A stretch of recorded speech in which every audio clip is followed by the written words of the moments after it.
Good morning बच्चों। Ranthambore children academy senior secondary school की तरफ से आपका ऑनलाइन कक्षा में स्वागत। हम कक्षा 10 सामाजिक विज्ञान का अध्ययन कर रहे हैं। इसमें हमारा अध्याय 2 संघर्षकालीन भारत 1206 ईस्वी से 1770, यानी ये जो लेसन है हमारा ये 1206 ईस्वी से 1757 तक के समय के बीच का हम अध्ययन करेंगे। इसमें क्या क्या भारत में हुआ उस सभी के बारे में हम अध्ययन करेंगे। हमने इस पाठ को पिछली कक्षा में शुरू कर चुके हैं और हम इसके बारे में कुछ जान भी चुके हैं। हमने इस प्रारंभ में पढ़ा था जिसमें दिल्ली सल्तनत के बारे में पढ़ा, जिसमें सबसे पहले गुलाम वंश कुतुबुद्दीन ऐबक ने उसका शुरुआत की। फिर इल्तुतमिश शासक बना, रजिया सुल्तान शासक बनी, बलबन बना।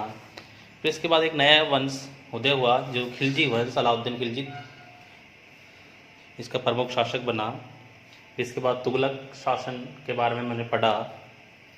इसके बाद सैयद वंश, फिर लोदी वंश। इस प्रकार आज हम जो पढ़ेंगे हम पढ़ने वाले हैं आज मुगल कालीन भारत के बारे में। यानी अगर कुल मिला के बात कहें तो आज हम मुगल शासन के बारे में पढ़ने वाले हैं।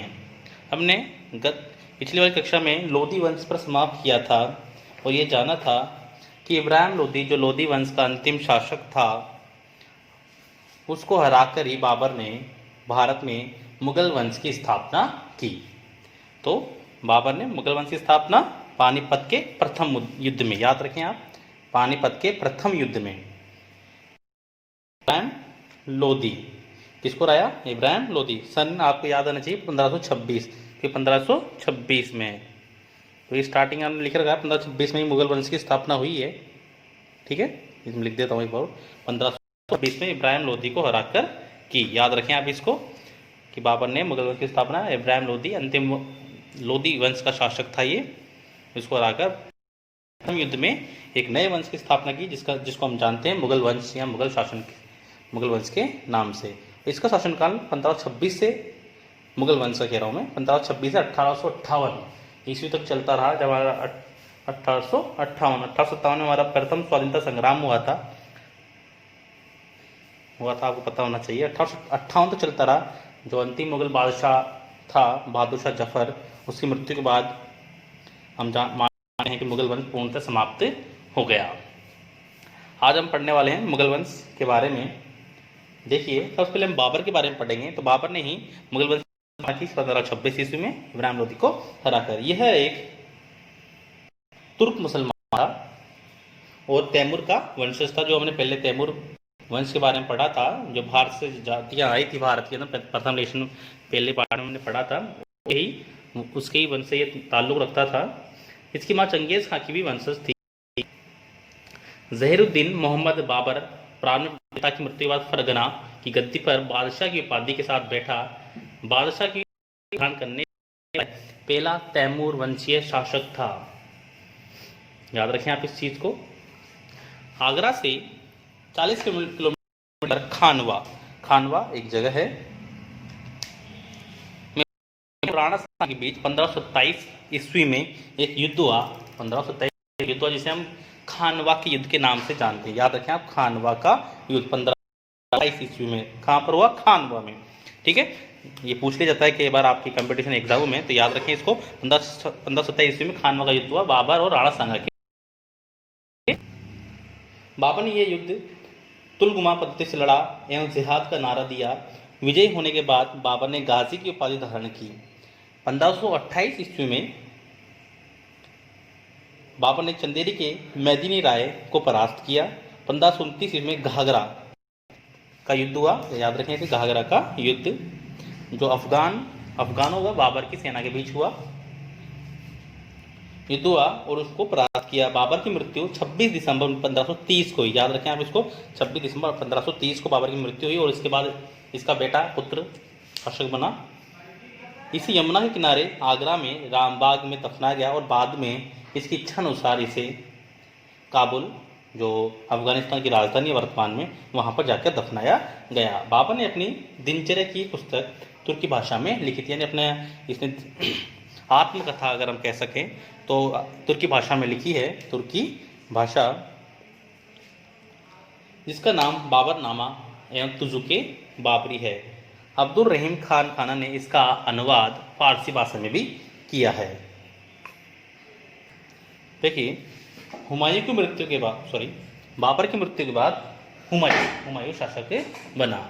हुमायूं बाबर का पुत्र था। बाबर के बाद उसका पुत्र नासिरुद्दीन हुमायूं, इसका पूरा नाम नासिरुद्दीन हुमायूं था, शासक बना। हुमायूं ने अपने भाई कामरान को काबुल और कंधार, अस्करी को संभल, हिंदाल को अलवर व मेवात एवं अपने चचेरे भाई सुलेमान को बदखुआ का प्रदेश दिया। हुमायूं ने दीन पनाह नामक नए शहर की स्थापना भी की। दीन पनाह, उसने मालवा व गुजरात पर आक्रमण किया। हुमायूं एवं अफगान शासक, याद रखें, हुमायूं एवं अफगान शासक शेर खां के मध्य बक्सर के निकट चौसा नामक स्थान पर एक युद्ध हुआ 1539 में एक युद्ध हुआ। किस किस के बीच? शेर खान और हुमायूं के बीच। इसमें हुमायूं की हार हुई, यानी मुगलों की इसमें हार हुई।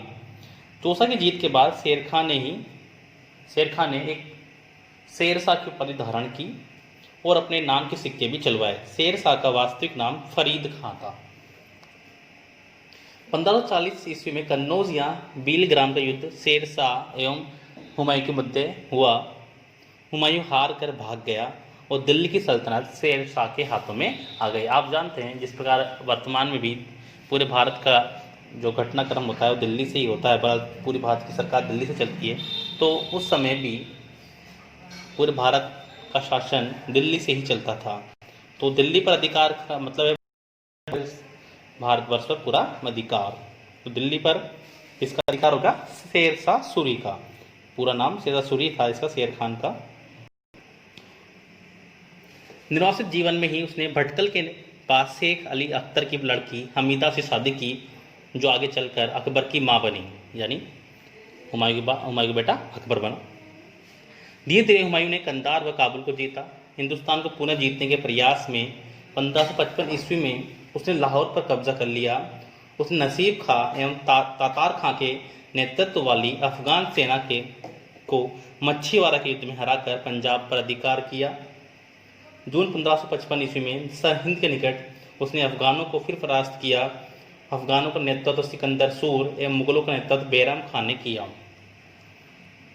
इसके बाद 23 जुलाई 1555 ईस्वी को हुमायूं दूसरी बार दिल्ली की गद्दी पर बैठा, यानी दोबारा दिल्ली पर अधिकार मुगलों का हो गया। लेकिन कुछ समय बाद ही इसकी मृत्यु हो गई, यानी 24 जनवरी 1556 ईस्वी को हुमायूं की मृत्यु हो गई। वह दीन पनाह में स्थित पुस्तकालय की सीढ़ियों से फिसल गया और उसकी मृत्यु हो गई। हुमायूं अफीम के नशे में चूर रहता था। वह ज्योतिष में आस्था रखता था, इसलिए उसने सप्ताह में 7 दिन 7 रंग के कपड़े पहनने का निश्चय किया था। यानी वह सप्ताह अनुसार या दिन के वार के अनुसार अलग अलग रंग के कपड़े पहनता था। इसके बाद देखिए बीच में मुगल के बीच में एक नया वंश का उदय हुआ, सूर साम्राज्य, सूर वंश, इसको पढ़ेंगे हम। देखिए मुगल वंश के बीच में एक नया वंश आया, इसे हम सूर साम्राज्य के नाम से जानते हैं। सूर साम्राज्य, इसका प्रमुख शासक शेर सूरी हुआ। हमने अभी पढ़ा था कि सूर साम्राज्य के संस्थापक फरीद, शेर खां का ये दूसरा नाम था, मूल नाम था ये, जो जौनपुर का जमींदार हसन खां का पुत्र था। इसने हुमायूं को हराकर सूर साम्राज्य की स्थापना की। दक्षिणी बिहार के तत्कालीन शासक बहार खां ने निहत्थे फरीद खां द्वारा शेर मारने के कारण उसे शेर खां की उपाधि दी। उसका साम्राज्य पश्चिमी कन्नौज से लेकर पूर्व में असम की पहाड़ियों तक था। मालवा तथा उत्तर में हिमालय से लेकर दक्षिण में बंगाल की खाड़ी तक फैला हुआ था। मालवा भी शेर शाह ने जीत लिया था। 1544 ईस्वी में मालदेव शेर शाह ने अजमेर को जीता।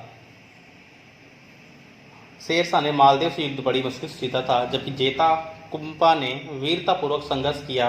तभी शेर शाह ने कि मैं मुट्ठी भर बाजरे के लिए हिंदुस्तान की सल्तनत खो देता। यानी बमुश्किल इसने यह युद्ध जीता, जहां पर इसकी हार भी हो सकती थी।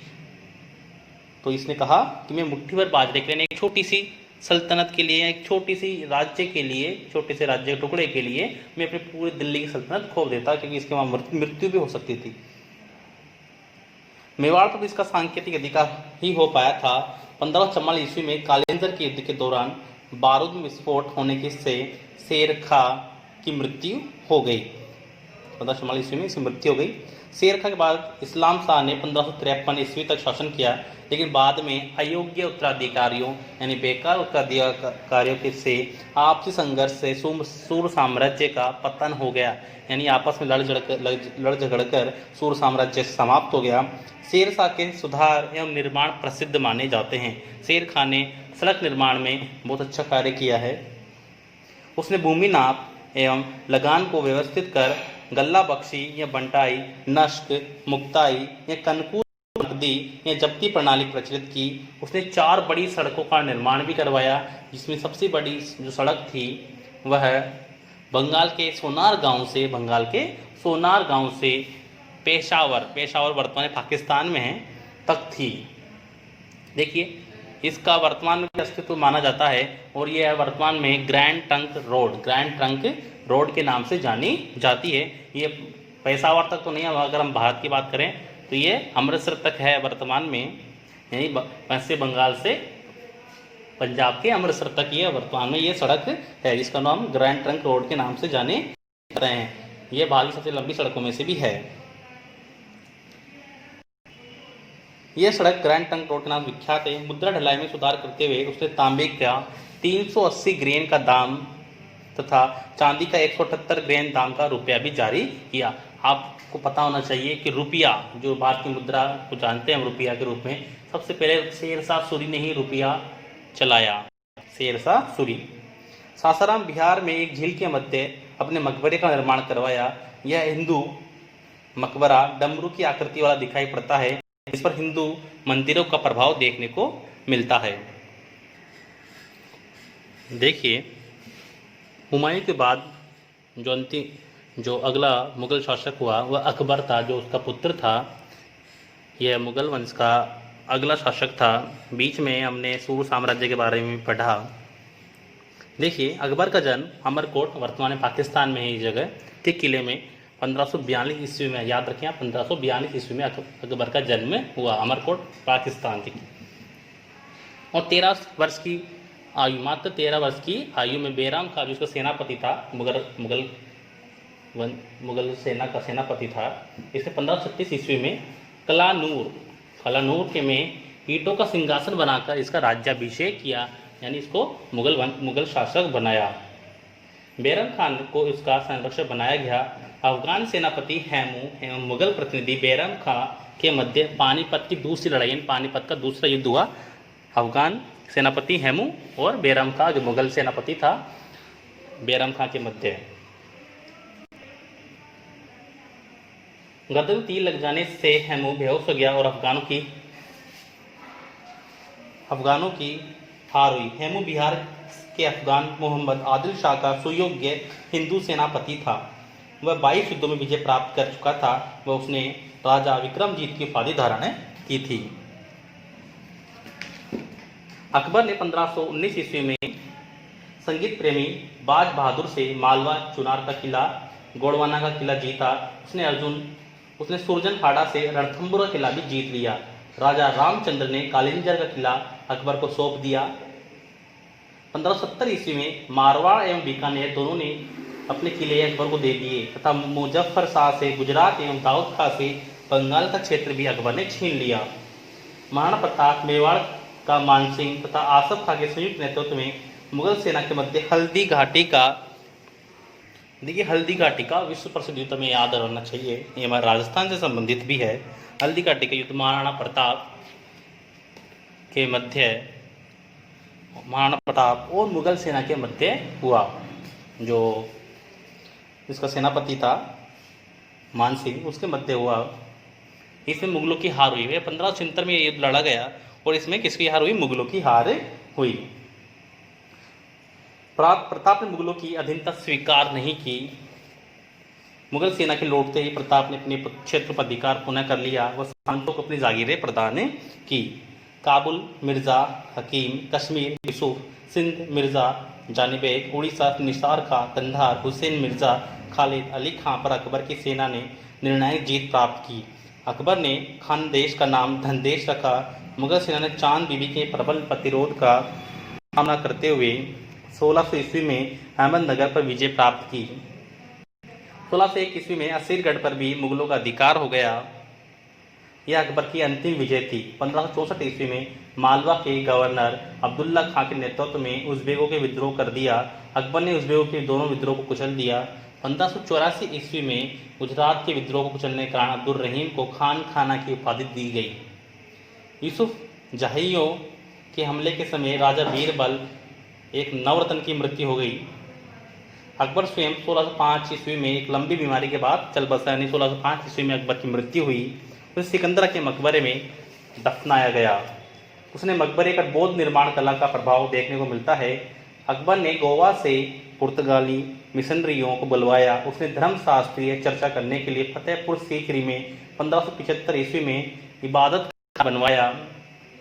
1581 ईस्वी में उसने दीन ए इलाही नामक धर्म का प्रवर्तन किया। इस धर्म से सम्मिलित होने वाला पहला हिंदू राजा बीरबल था। यह उसके नवरत्नों में भी शामिल था। शेख मुबारक ने अकबर को इनाम आदिल मुज़्ज़त हिंद घोषित किया। सूफी मत के चिश्ती संप्रदाय को संरक्षण दिया। लाहौर एवं आगरा में ईसाइयों को गिरजा घर बनवाया। उसने जैन मुनि हरि विजय सूरी को जगत गुरु की उपाधि से संरक्षण प्रदान किया। दीन इलाही धर्म का प्रधान पुरोहित अबुल फजल था। 1583 ईस्वी में अकबर ने इलाही संवत के नाम से एक नया कैलेंडर जारी किया। राजपूतों के प्रति अपनाई गई नीति में अकबर ने वैवाहिक संबंध बनाना एवं शक्ति प्रदर्शन की युक्ति से राजपूतों की शक्ति को अपने अधीन करने का कार्य किया। अकबर के साथ संधि करने वालों में पहला राजपूत राजा कछवाहा भारमल था। उसने भगवान दास ने राजा मानसिंह को दरबार में उच्च पदों पर नियुक्त किया। डूंगरपुर, बांसवाड़ा एवं प्रतापगढ़ के राजवंशों ने मुगल अधीनता स्वीकार कर ली, परंतु वे पृथक ही बने रहे। 1564 ईस्वी में अकबर ने जजिया कर समाप्त किया। फतेहपुर सीकरी 1569 से लेकर 1584 तक शाही राजधानी बनी रही। वहाँ का बुलंद दरवाजा जो मस्जिद के दक्षिणी द्वार पर है, यह अकबर के गुजरात विजय के स्मारक के रूप में बनाया गया। आज हम अकबर तक ही पढ़ेंगे। अगली कक्षा में हम जहांगीर से लेकर अगले शासकों के बारे में पढ़ेंगे। आज की कक्षा में इतना ही। धन्यवाद।